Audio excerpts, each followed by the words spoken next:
নবীনগরে বর্ণাঢ্য শোভাযাত্রা ও পথসভায় বিএনপির ৪৭তম প্রতিষ্ঠাবার্ষিকী উদযাপন।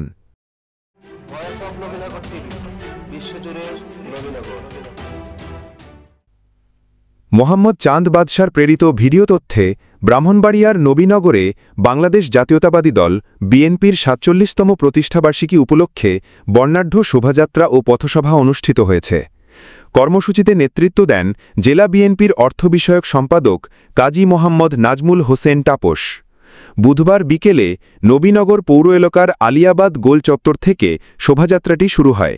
পরে এটি পৌর এলাকার প্রধান সড়কগুলো প্রদক্ষিণ করে আধুনিক সমবায় সুপারমার্কেটের সামনে গিয়ে পথসভায় মিলিত হয়। পথসভায় সভাপতিত্ব করেন জেলা বিএনপি নেতা আনিসুর রহমান মঞ্জু এবং সঞ্চালনায় ছিলেন জেলা বিএনপি সদস্য হজরত আলী। অনুষ্ঠানে প্রধান অতিথি হিসেবে ছিলেন কাজী মোহাম্মদ নাজমুল হাসান তাপস। বিশেষ অতিথি হিসেবে উপস্থিত ছিলেন নবীনগর পৌরসভার সাবেক মেয়র মাইনুদ্দিন মাইনু, উপজেলা যুবদলের সাবেক আহ্বায়ক মফিজুর রহমান মুকুল, পৌর ছাত্রদলের সাবেক সভাপতি আশরাফ হোসেন রুবেল, সাবেক কাউন্সিলর মোহাম্মদ আবু সাইদ, মোহাম্মদ আবু তাহের এবং মোহাম্মদ মামুন মিয়া। এছাড়া আরও উপস্থিত ছিলেন উপজেলা যুবদলের আহ্বায়ক এমদাদুল বারী, উপজেলা শ্রমিক দলের সভাপতি পদপ্রার্থী মোহাম্মদ গোলাম মোস্তফা, ছাত্রদল, জিয়া মঞ্চ ও জিয়া পরিষদের বিভিন্ন স্তরের নেতৃবৃন্দ।